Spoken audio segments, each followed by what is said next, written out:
Hey, good evening. It's a Friday, March 31st, and it's time for another Q&A Friday. Always love these, and thank you for sending in your questions. I got three really good ones tonight, and so let's jump into it. It's such a privilege to be able to talk about important things, and we've got three really good questions. The first one is from Sandra, and Sandra often sends in her questions and comments, and always appreciate that. It's very helpful. And so the one she asked tonight is this. She said she was wondering about Genesis 8:21, the last part where it says, "I will never strike down any living creature as I have done."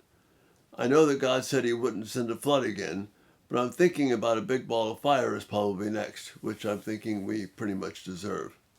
I was wondering what about the discrepancy here. Certainly I'm probably missing something and hoping you can help clear it up. Okay, sure, Sandra, happy to jump into this. Well, again, as you pointed out, he's not going to take them out by flood, destroy folks by flood, but there will be a final time of judgment, a final time of reckoning. But let me read the passage in Genesis in context so we can look at 8:21 in the context. So begin reading in Genesis 8, verse 15. Then God said to Noah, this is after the flood and they've come out of the ark and onto the dry land, "Come out of the ark, you and your wife and your sons and their wives. Bring every kind of living creature that is with you, the birds, the animals, and all the creatures that move along the ground, so that they can multiply on the earth and be fruitful and increase in number on it." So Noah came out, together with his sons and his wife and his sons' wives. All the animals and all the creatures that move along the ground, and all the birds and everything that moves on the land, they came out of the ark, one kind after another. Then Noah built an altar to the Lord, and taking some of the clean animals and clean birds, he sacrificed a burnt offering on it. And then, Sandra, this is your verse in context. "The Lord smelled the pleasing aroma and said in his heart, 'Never again will I curse the ground because of humans.' And even though from every inclination of the human heart is evil from childhood, never again will I destroy all living creatures as I have done."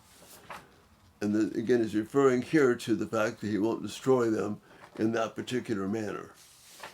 And then verse 22, "As long as the earth endures, seed time and harvest, cold and heat, summer and winter, day and night will never cease."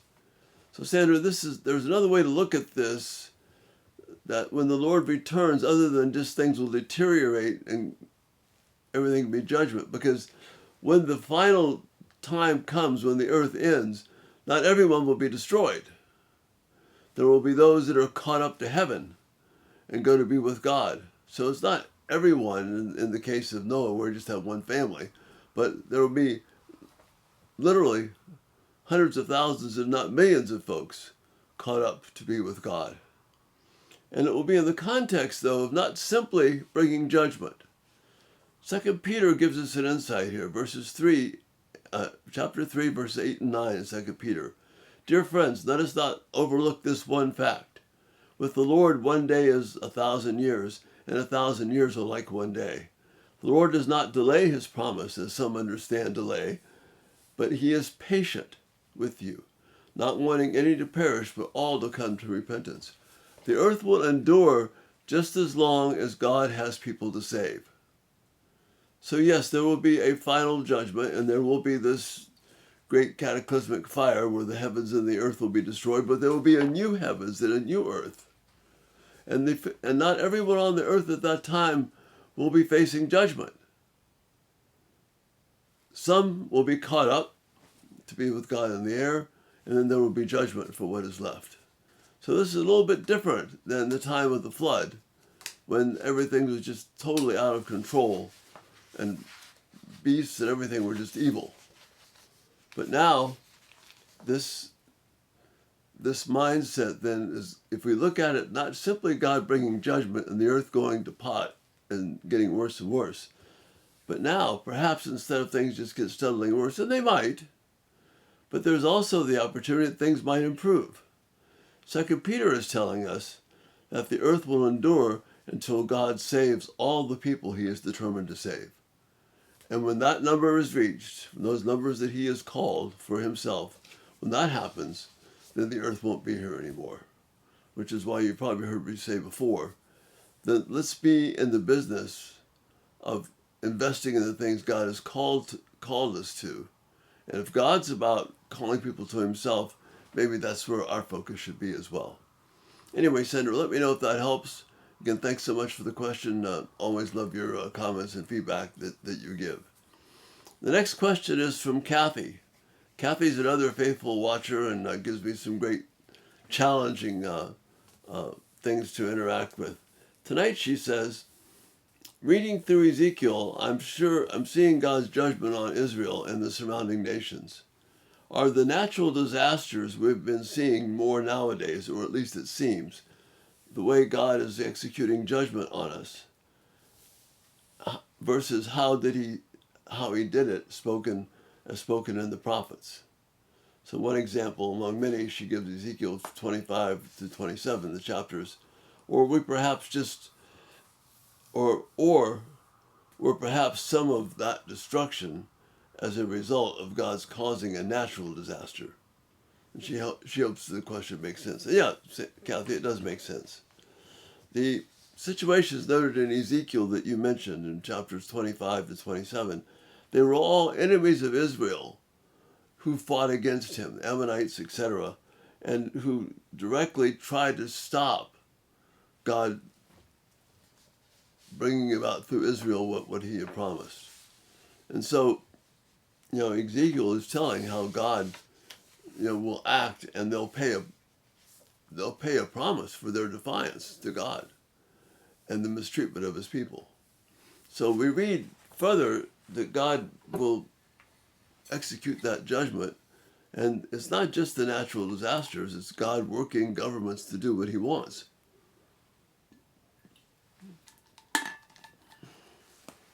For example, in Isaiah 45, verses 5 to 7, speaking about Cyrus, the leader of Persia, I am the Lord and there is no other. Apart from me there is no God. I will strengthen you, talking about Cyrus, though you have not acknowledged me, so that from the rising of the sun to the place of its setting, people will know that there is none besides me. So God is going to use Cyrus to execute his judgment upon people who have need judgment. I am the Lord, there is no other. I form the light and create darkness. I bring prosperity and create disaster. I, the Lord, do all these things. In my little book on When Life Turns Upside Down, I discussed this particular section in Isaiah at length, understanding God's judgment. But we can be confident, Kathy, that God will execute his judgment in good timing. But particularly regarding the natural disasters that you mentioned. These events, what we call natural disasters, are things that God brings. They're all orchestrated by God to carry out his will. For passage in Job 37, verses 16 to 13, we read that for example, the winds and the rains caused by the swirling clouds, hurricanes, tornadoes, whatever, come from God's hand. But those same clouds also bring blessing and rain that is needed. So God, as the passage says in Job, God will either cause these things to execute his judgment or to bring blessing and disaster.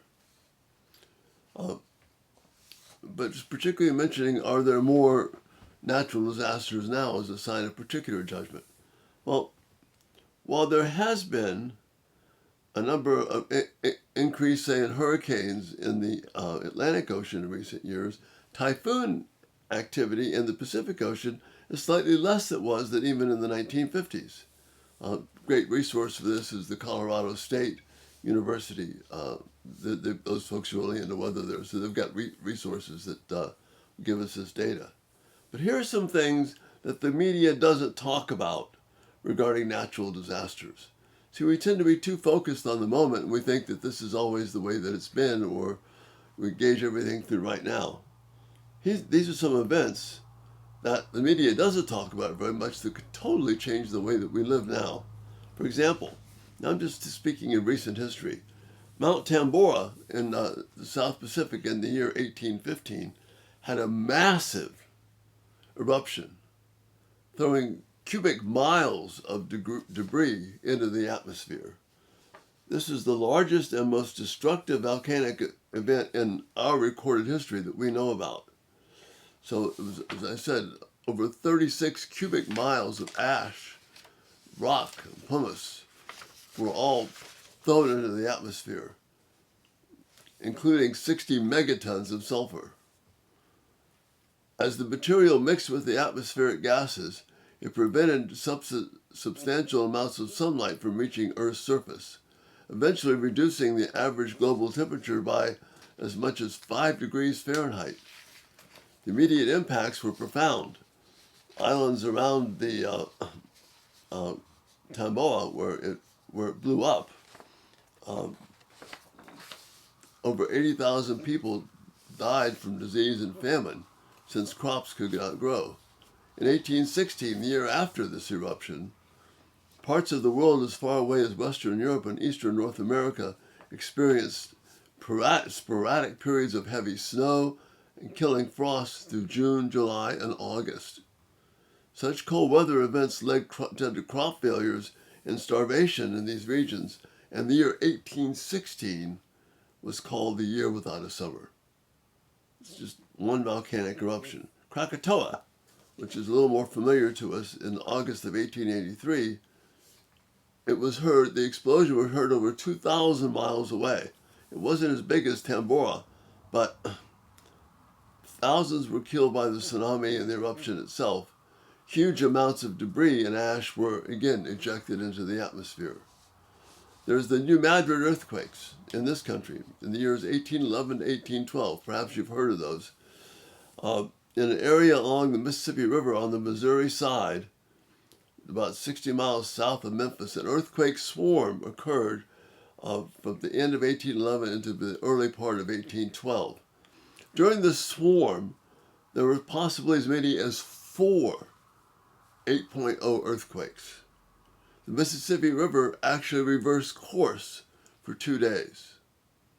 That would be seen as a rather catastrophic natural disaster. If it happened today, we have lots of questions about it. There was the Good Friday quake in Alaska in 1964, a 9.2 earthquake. If that had happened somewhere else along the Pacific coast, not just thousands, but probably hundreds of thousands would have died, and catastrophic destruction would have resulted. And then there was the 2004 Christmas tsunami in Southeast Asia, Indonesia, which killed over 250,000 people. It was almost 20 years ago, but we forget about those things. So those things have a dramatic impact, for sure. And our media doesn't talk about those things. So if we focus too much on the storms and the earthquakes of the storms and the hurricanes right now, and some of the other disasters, and forget that these other things are just as likely to happen, it makes us a little more aware of God's judgment. God used Cyrus in Isaiah's day, and he can and will use leaders today to accomplish his judgment. And these natural disasters that he, in fact, does orchestrate, that have occurred throughout history, to execute his judgments and to bring his blessings so that God's name will be honored. So I'm not sure that we can say there is any special significance to natural disasters of our day, other than they are selectively reported by our media through the eyes of a media that cares little for the living God and his judgments. So we need to be able to see history, natural disasters, all of these things, the fall of governments, as part of God executing his plan. We may not know all the particulars, but we know God is in fact at work. So Kathy, again, thanks so much for your question, and I hope that was helpful to you. Got one more question to go, and it's a significant one.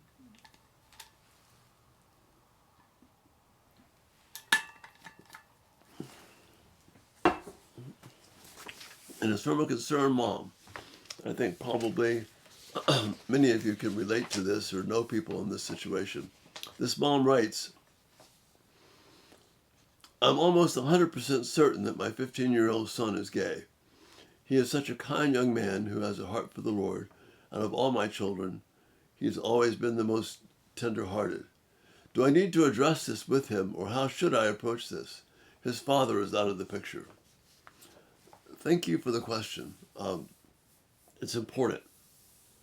And there's so much to unpack here. I can't even begin to cover everything that needs to be covered.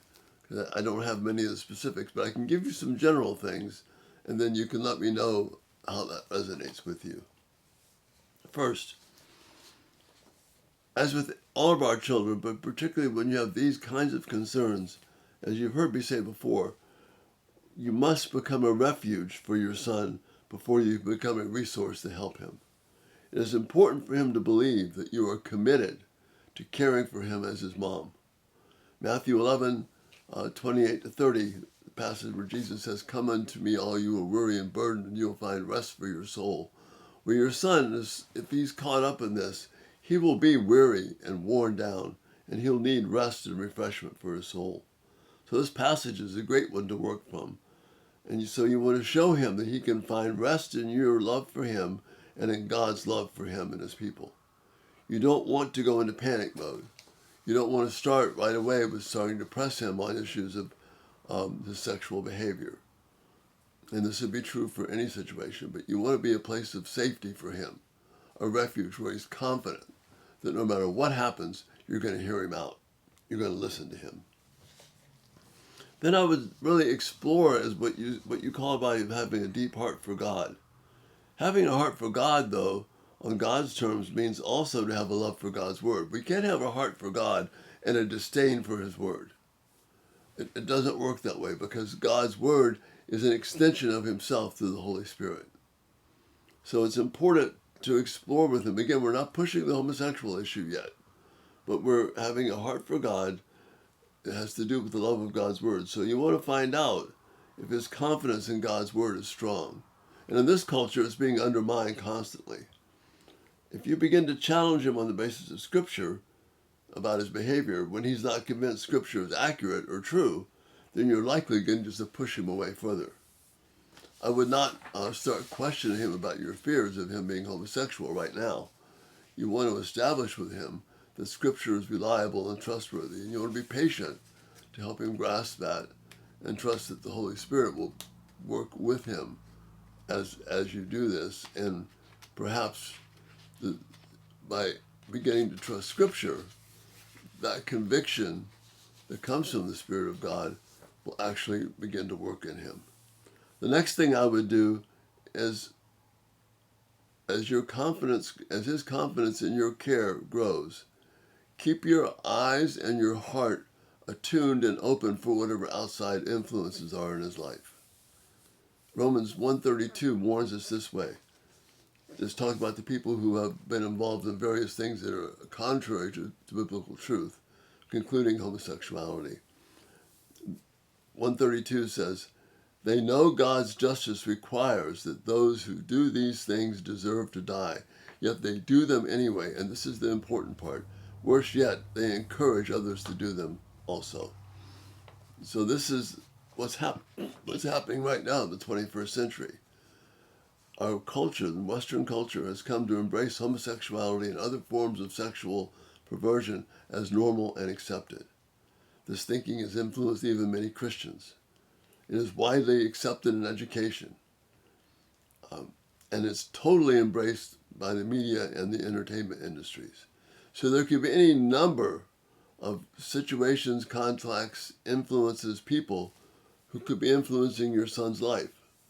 By being a resource, by being someone who listens to learn from him, and not to attack, but listens to learn, by being someone who has created a safe refuge for him, then you can begin to learn what are these outside influences and look for ways to demonstrate that these things are not safe. So we're kind of gradually drawing the net in where he can actually begin to work in things. And then, of course, there is his own sinful desires and the power of the flesh that wars against him. Faithfully encouraging him with truth and grace for the gospel is huge. Life is not about performance, but about grace and security in God. Sometimes people appear to do things and be really good and tenderhearted because they think that's the way that God will accept them. And they think that will make them more acceptable to God. It doesn't. Only the grace of the gospel makes them acceptable to God. So they may appear to be soft-hearted in some ways, but it may not be from a good motive. That's where you want to spend the time encouraging, blessing, understanding, drawing him out so that you can engage in good conversations. See, now you're then in a position to begin to address the issues of homosexuality and how antithetical, how opposite it is to the way God made people to function, as sexual beings. Not letting the world dictate to us what sexuality means, but letting the scriptures do it. And again, I've been stressing patience, but while you want to be patient and gracious, you also want to be intentional and in constant prayer pursuing truth in the rescue of your son, because the outside influences are not being patient. They're being aggressive. They want his soul. So you want to create that climate where he knows he's secure with the things of God and the truth of God. These outside forces are strong. This progressive, this homosexual perverted lifestyle is progressively selfish. You want to help him see that. One of the reasons there's so much homosexual activity in the arts and entertainment industry is because folks are very much self-focused. And that becomes very fertile soil for this type of behavior, which is not helpful. I hope this gives you a place to start. I don't know all the particulars, and so I can't get more specific than this. And so if it seems kind of general, because that's all I can say with confidence before you. But I want to encourage you to trust God, to be in prayer, to trust his word, and to make yourself a place of refuge for your son. Find folks that are going to be good influences for him. And pray that God will give you a window and to begin to open up these things that are going on with him, so that you can point out that something may be attractive to him right now, but the end result is very, very negative. Folks involved in these alternative, perverted lifestyles, they're not happy campers. They're not doing well. You can ask that question, how's it working out for them? And it's not working out that well, regardless of what people say. The more they tell you they're great, likely the more they tell you they're struggling. So, again, Mom, thank you for sending this. And I just pray that you would really have a compassionate heart, that God would give you wisdom and insight and help your son to recognize what the Bible really teaches. And that's the place of safety. Again, if you have any more thoughts, questions, you want to follow up with this, please do. I'd love to interact with you. And those are our questions for tonight. And 3 really, really good ones. And Lord willing, the next Q&A Friday will be in 2 weeks. Unless I get a lot more questions, I can do it next Friday. But we've got Easter week coming up. But again, such a rich, rich privilege to be able to interact with you about stuff that really matters. And so to Sandra and Kathy and to this concerned mom, thanks so much. And Lord willing, we'll see you tomorrow. You have a great evening.